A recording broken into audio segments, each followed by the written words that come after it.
Welcome to City Inside Out Council Edition. I'm Brian Callanan. In this episode, we're looking at new promises from Seattle Mayor Bruce Harrell from his State of the City address, new budget questions emerging over homelessness, and new challenges presented in the struggle to stop gun violence.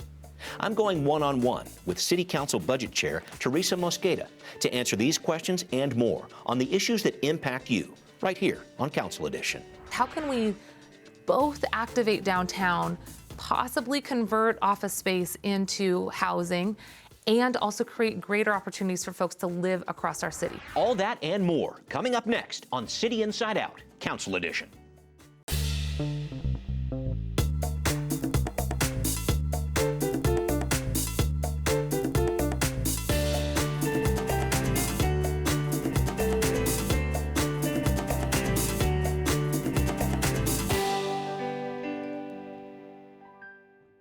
And here we are with Councilmember Mosqueda, and I really appreciate you being here. And I wanted to start by talking about a ceremony that happened just a little bit before we recorded this show, and this was to honor Devon Pickett Jr. If you're not familiar, folks, this is the 31-year-old man shot and killed outside of his mailing service store, the Postman, in the Central District in October. It is an understatement to say he was loved, well-respected in his community. He leaves behind a wife and 3 children. So, Councilmember Mosqueda, you co-sponsored the resolution to name a portion of East Union Street between 21st and 22nd after him. Tell us about this ceremony and just what this honor from the city means. Well, the honor was truly mine to be able to work in partnership with Devon Pickett Jr.'s family. They reached out earlier this year and asked if they could have the street renamed after him. And immediately, I and my staff started working with the family, with Department of Transportation, with the Urban League, and community members across Seattle to turn that request into action. What we know is that he was well-renowned, not just in the Central District, but throughout the city of Seattle. And the family and the community talked about how it wasn't just the city that he touched, it was cities across the nation and frankly across the globe. His presence as a community leader, as a family member, as a mentor and inspirer of younger kids and generations to come will continue to live on, not just with the street renaming, but also through the programs and policies that we must continue to invest in.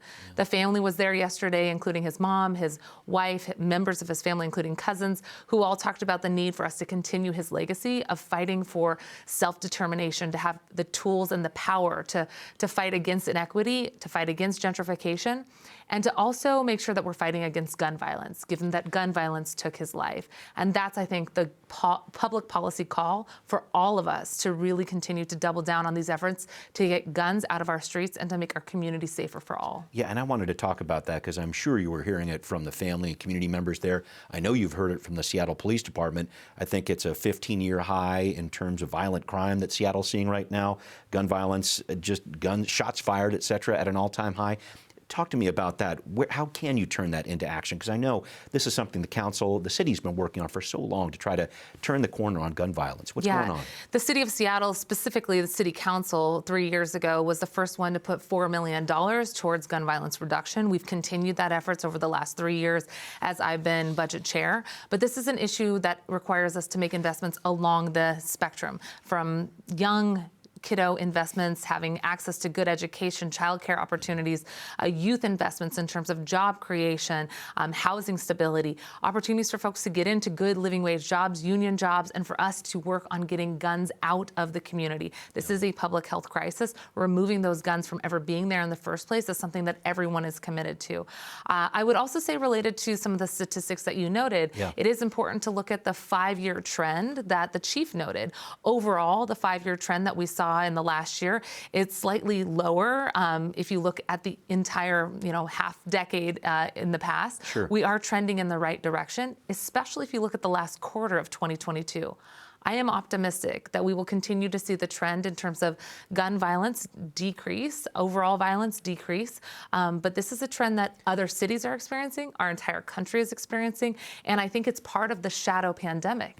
In the years that we have seen the COVID pandemic creating greater isolation, depression, economic insecurity, we have also seen other cities grapple with the same issues. So my hope is that we will continue to invest in the health and safety of our community by investing in gun violence, youth violence reduction programs, and also making sure that we're investing early upstream so that families can have greater security. And I wanted to talk about that youth violence piece of it, because you remember what happened when we had that shooting at Ingram High School last November. There were protesters who came right here to the City Hall campus and were very upset about it, had their signs out, really wanted some investments in mental health, some gun control issues too. And I remember at the time, as budget chair, you were saying, all right, we're going to make a down payment. Some dollars did end up going to Ingram here, but I think you talked about the challenges that are inherent with this issue. When you talk about schools, that's a state issue. When you talk about gun control laws, that's a state issue too. Can you tell me about that work that I guess needs to go on from here? Because I know the city of Seattle can't do it all by itself. That's right. The city of Seattle can't do it all by itself, but we need to lead on this issue. We have seen mental health issues result in more interpersonal violence, and yes, including gun violence as well, within schools here in the city and across our nation. Last budget, I was able to work with the Seattle Students Union to double the investments into mental health funding for students throughout Seattle. This came from the students themselves, folks within Ingram High School, but across our city, who said that we needed to act with greater urgency to address mental health crisis, and that they would be working with the state legislative partners to also continue to expand that work. So at the state legislature right now, the Seattle Students Union is working to advance House Bill 1741. They want to make sure that there's more investments in the mental health crisis that we're seeing at historic highs across this country, and to make sure that our youth get access to counselors, therapy, community-oriented programming led by folks who look like them, who speak various languages, who can relate to youth, who can address mental health needs in a multitude of ways. So yes, it is about increasing the number of counselors, but it's also about increasing the type and access to programming that will improve mental health for our youth throughout the city. So I'm really proud of the $4 million that we put towards specifically mental health in last year's budget, and looking forward to our state legislators continuing to amplify those investments by passing House Bill 1741. Yeah, thank you for all those pieces. And I know there's a lot still to talk about with public safety. The mayor is talking about rolling out this third public safety department, the CARE, Civilian Assisted Respondent Engagement Team. We'll see how that happens later on this spring. But I did want to shift into another piece of this, because in his recent State of the City, the mayor was also talking about housing. You chair the Finance and Housing Committee on the City Council. He mentioned something specifically about possibly transforming unused office space downtown into housing with a new plan starting up this spring. In March, our city planners, many of whom are here, will launch a design competition around converting office buildings to housing. And we need to recognize that downtown's office space may never fill up as before. We need more housing options. So let's make downtown affordable for everyone who wants to live there. This sounds pretty big, Councilmember Mosqueda. What do you think about the mayor's plan? How might something like this work? Well, it is really exciting to think about innovative ways that we can create more housing in the city of Seattle. And I mean more housing everywhere in the city of Seattle. Not just downtown, sure. Downtown is an exciting opportunity for us to think about activation of the core, the heart of our city. Absolutely. I'm excited to learn more about what proposals might come forward to SDCI and OPCD, our departments that are tasked with looking at design and development. Right. But I think the question we have to ask is, how can we both activate downtown, possibly convert office space into housing, and also create greater opportunities for folks to live across our city? 75% of Seattle's footprint right now is currently zoned only for single-family housing. So it's great to both create opportunities in one of the densest areas in our city, but that's going to cost a lot of money to convert some of those buildings. And so it'll be really exciting to see how that path marries this ongoing conversation we're having about the comprehensive plan and how to create more housing that can be built relatively quickly in other parts of our city as well. I want to put a pin in the comp plan just for a second here, and thank you for leading it in that direction. But just when you talk about trying to convert some of these office buildings into homes, I think it does cost a lot of money. That's what I've heard. And I also would think that the building owners would want to be sending these things, renting them to businesses rather than homeowners, I think they're just going to make more money. Is it a situation where you'd have to try to incentivize this to rebuild these structures into homes? Or I was just trying to figure out the logistics of this. Yeah, I think it's a good question to look at in terms of what sort of renovations would be needed to existing buildings. You need running water in each of the units. You need to make sure that there's plumbing and appropriate lighting. Some of the office spaces that we know are sitting vacant right now, they have inner cores that you probably wouldn't want folks to live in, a place that didn't have access to daylight. But those are some of the questions that I think that the mayor's process will help reveal. What is feasible? How much will it cost? What does renovation look like? I just want to make sure that that conversation continues on the parallel track of how we also create denser and affordable options across our city as well. Okay. And I think more housing across Seattle is still a good thing. So I'm really excited to look to see what those proposals create. Okay, thank you. Hang on to that whole idea with the comp plan for one more second, because there's one more budget issue that I wanted to talk about, and it's not the City of Seattle's budget per se, but rather the King County Regional Homelessness Authority. The KCRHA recently came out with this 5-year plan to end homelessness, calling for $8 billion in capital cost, $3.5 billion in annual operating costs. And you know and I know the City of Seattle is right now the biggest funder for the KCRHA, $95 million of the $253 million total. But now we're talking about billions. And I know the council and you fought for some extra dollars for the KCRHA, but now we're talking about a big multiplier here. What do these numbers mean to you? Because this is a budget from the KCRHA that's supposed to be finalized in April. And I want to see, where do you want to guide this conversation? Well, I think it's important to put into context that this proposal of what it would take to address homelessness in our region is a regional issue, and it's also part of their 5-year plan. It is going to take us some time to build the structures necessary to get to the level of investment that they're talking about.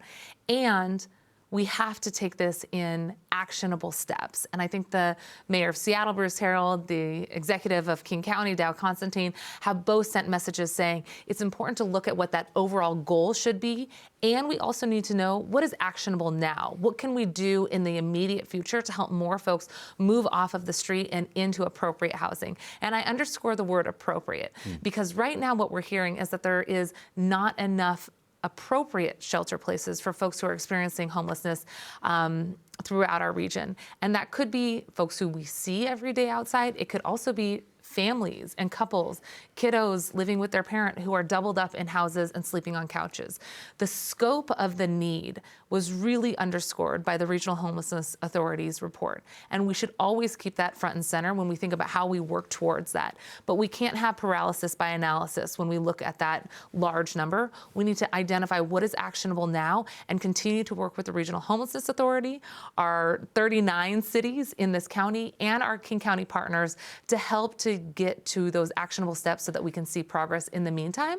And hopefully our state legislative partners, our congressional partners will help us work towards addressing the revenue gap that the Regional Homelessness Authority has outlined, but it will not stop us from acting with urgency to get more folks inside. Is there a certain piece of that when you talk about actionable items? Is there something that you're saying, hey, let's head here first, here's some low-hanging fruit, or however you want to look at that? Is there a piece where you'd like this type of budget to concentrate its efforts first? Yeah, I think that there's two. Number one is I want to put at the front of the list the workforce necessary.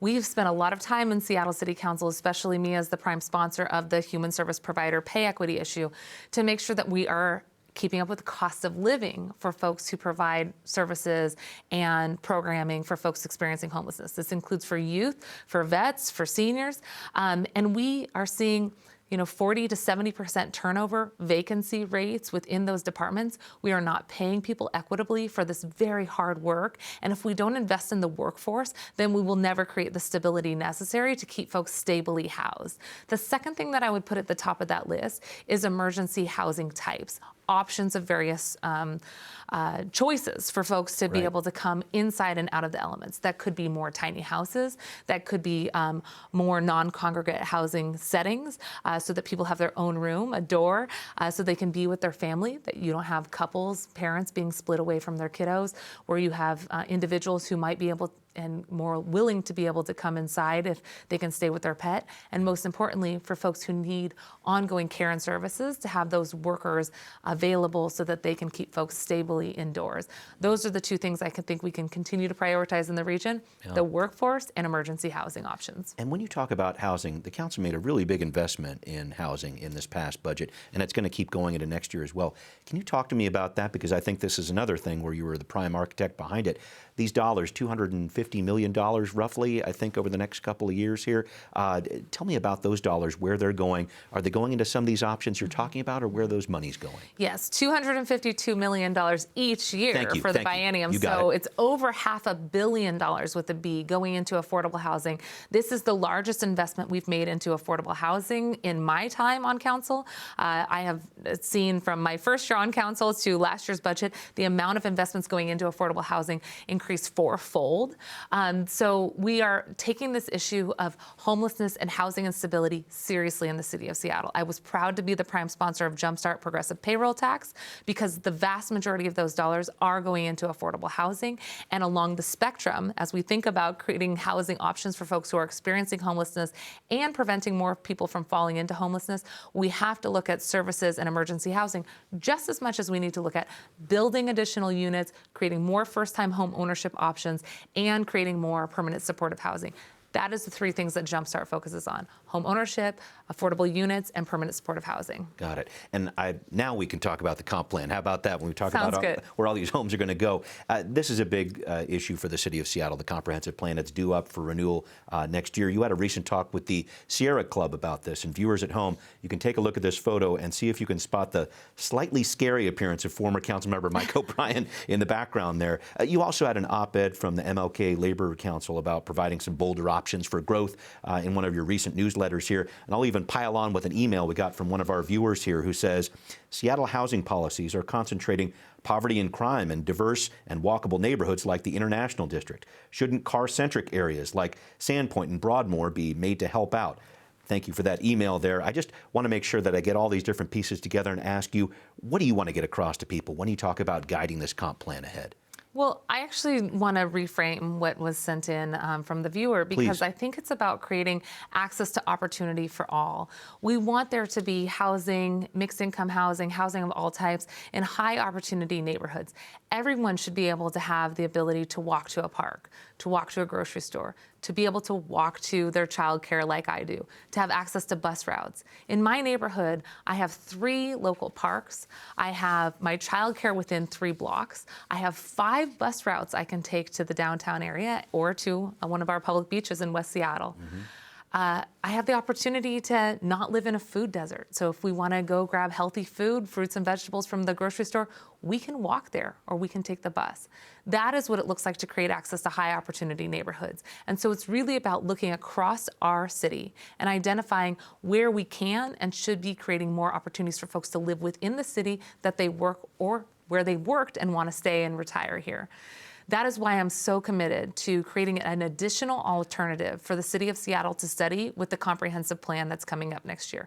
Right. This is unfortunately a very wonky process. Yeah. It only happens once every 10 years. But it's really important. So this is our once in a decade opportunity to change the fabric of where people can potentially build housing in the future. Because the last 4 to 5 decades, we have gone the wrong way. We have created barriers and made it illegal to build things like apartments, townhouses, duplexes, quadplexes in places where they were already part of the fabric of our city in 1950. The old apartment I lived in, a 4-story brownstone that had 8 units in it, has been downzoned and would no longer be allowed to be built in Queen Anne. But it is a beautiful brownstone in the heart of Queen Anne that just blends in with the rest of the neighborhood. So it is both false to assume that it is not already the fabric of our neighborhood or the character of our neighborhood, and it is also important to remember when we add diversity in terms of housing types, it actually creates more opportunity for everyone to live here. And if you care about trees, and if you care about the environment, as the Sierra Club does, we should also care about creating more opportunities for folks to live in the city of Seattle. That's how we'll get away from being the third highest mega commuter city in the entire country if we can create more opportunities for folks to live here. It's good for our health, it's good for the environment, and it's good for local businesses too. Can you try to differentiate this alternative that you're talking about? I've heard alternative 6 thrown out there. There are 5 on the table right now talking about potential of 6. How is what you're thinking about, and I know the public's still weighing in on this, but how is what you're thinking about different from what's on the table right now? Well, what's important to remember about what's on the table is we have to stay within the proposals that the city studies now for making a final decision next year. So if we don't have an additional alternative that looks at slightly higher buildings, greater density, we will not be able to consider it next year in our analysis. So what we are asking for right now is at the very least, the city should be considering an additional alternative as they look at the various options to make sure that it can at least be part of our conversation next year. I don't think that capping buildings at 30 feet high is necessary. I think that we could go 40 feet and at least ensure that there's greater density on top of these larger buildings that we're creating.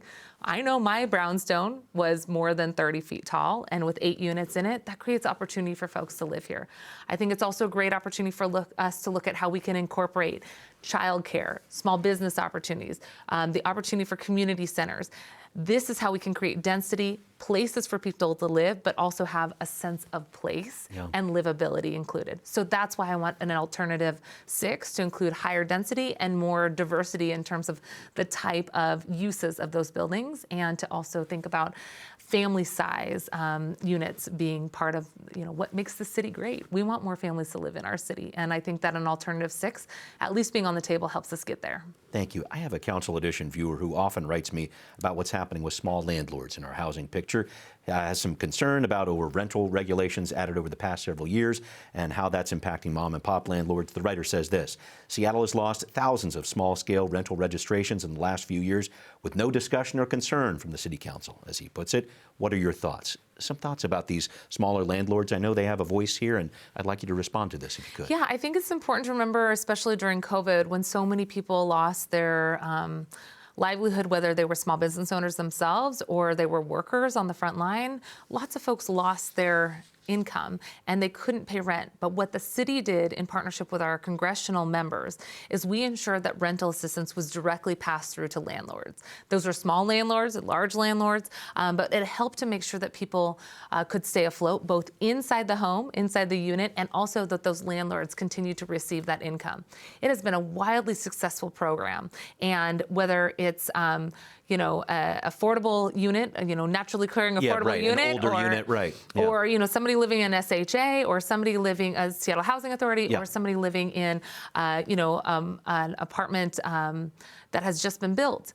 We all benefit when people stay stably housed, and it's really important for us to think about rental assistance dollars being a buoy for those small landlords as well. They have been at the table as we talked about how to deploy rental assistance dollars and make it easier for them. They wanted to make sure that it directly went there, and that's what we did. So if you think about small landlords potentially being a business of sorts too. When we create greater density, there will also be more opportunities for folks to live in the city, and they will need to both rent and have home ownership opportunities. A final question, just in terms of public health and public safety. You recently took a tour with some firefighters down in the south end of West Seattle, the peninsula there. Some firefighters that Councilmember Herbold was able to kind of usher in and make sure that they were on board, and the council supported that move there to add that service. Let me know about that ride along. This was something that it sounded like it was pretty eye-opening for you. Well, Councilmember Herbold and I were co-sponsors of an effort to ensure that the ladder truck and the medic unit truck in West Seattle and South Park remained core to the services that West Seattle and South Park residents receive. This was a ladder truck and medic unit that were added when the West Seattle Bridge was not available to us. And we saw the benefit of having medic truck and the ladder unit in the area. It increased response times. It helped to make sure that there was more resuscitations available in an area that often didn't see the level of resuscitations that we saw with the medic unit once it was there. This is literally saving lives to have those 2 vehicles there. And they weren't in the proposed budget that the mayor transmitted down. So this was a huge priority for her as a District 1 representative, and also for me as a citywide representative, but also coming from public health. What we saw on that tour was the ability to respond to an elderly woman who was having a cardiac arrest. We saw them be able to resuscitate her, and her son arrived. They took her off in the ambulance, but that response time would not have been possible if the Medic 1 unit was not at the station in South Park. And we saw the relief in the eyes and the experience of the first responders, the firefighters, who talked about being able to actually respond to some of these crises in real time.